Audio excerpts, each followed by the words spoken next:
The sons of God, does that mean angels? And if not, how do we know it's not talking about angels? Were the giants a product of the fallen angels and the daughters of men? I understand that the angels cannot procreate, but what if they took the form of men? The book of Enoch also mentions other fallen angels' names that are not mentioned in the Bible. And one last question. Why wasn't the book of Enoch included in the Bible? Very well. Now, when the Bible speaks about the sons of God, it could be a reference to angels, because the sons of God sang together when this world was created. Yes. So other created beings, which could include angels, we don't know what the other created beings look like. We know about angels. But Adam is also called son of God. Yes. So humans are also sons of God. So do angels procreate? Well, this person already understands that the Bible is clear that they don't. So if they don't, then procreation for them is nothing short of wishful thinking. So who were the sons of God? Well, the sons of God, like Adam, were those that were created by God and were in tune with God's requirements and in harmony with His will. Yes. So over the ages, this term has been applied to the children of God, the children of Israel, the children of God, and those that were the children of men, that were humanists and neglected or rejected God.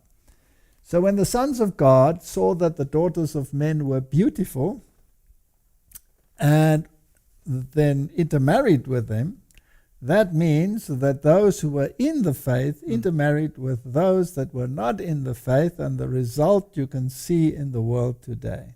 Correct. So we should not, says the Bible, be unequally yoked.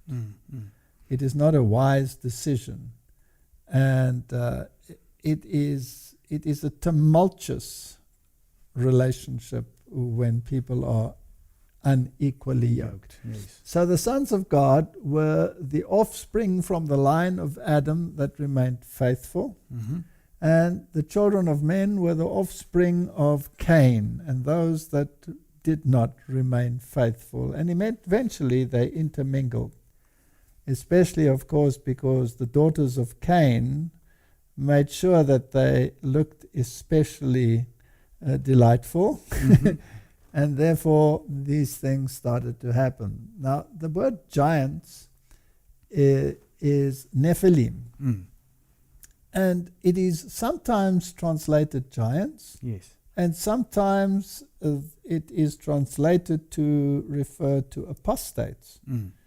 So there's no doubt that the people were gigantic. Yes. Adam was in excess of 3 meters, and every animal was larger. We can see that in the fossil record. If you go to the fossil record, you'll see that everything was bigger in the past than it was today. I mean, cockroaches that were this size, 2 feet, and dinosaurs, and every kind that we find is larger in the fossil record, whether we're talking about elephants, whether we're talking about wolves, whether we're talking about lions, it doesn't matter. Everything was larger in the past. Yes. So we have really deteriorated. It's not a progressive evolution, it's a devolution.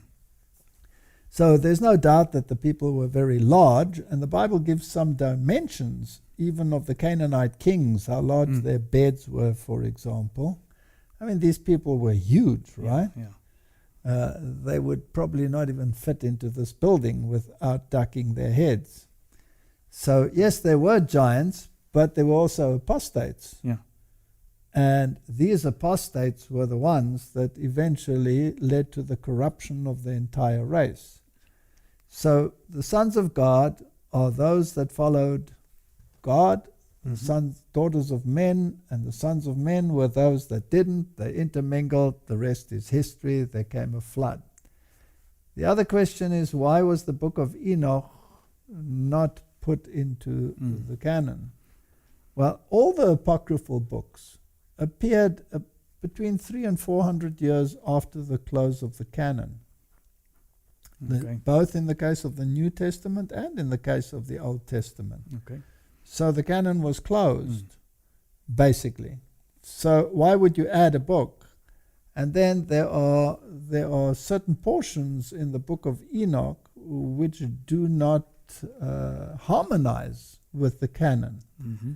And that is enough to the law and to the testimony. testimony. If they speak not according to this word, there is no light in them. Correct.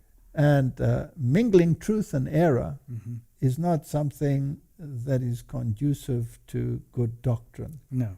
So how are you going to pick out what is truth and what is not truth? So if you find something in the writings which is obviously contrary to the law and to the testimony, you reject the whole book. Okay. Thank you very much.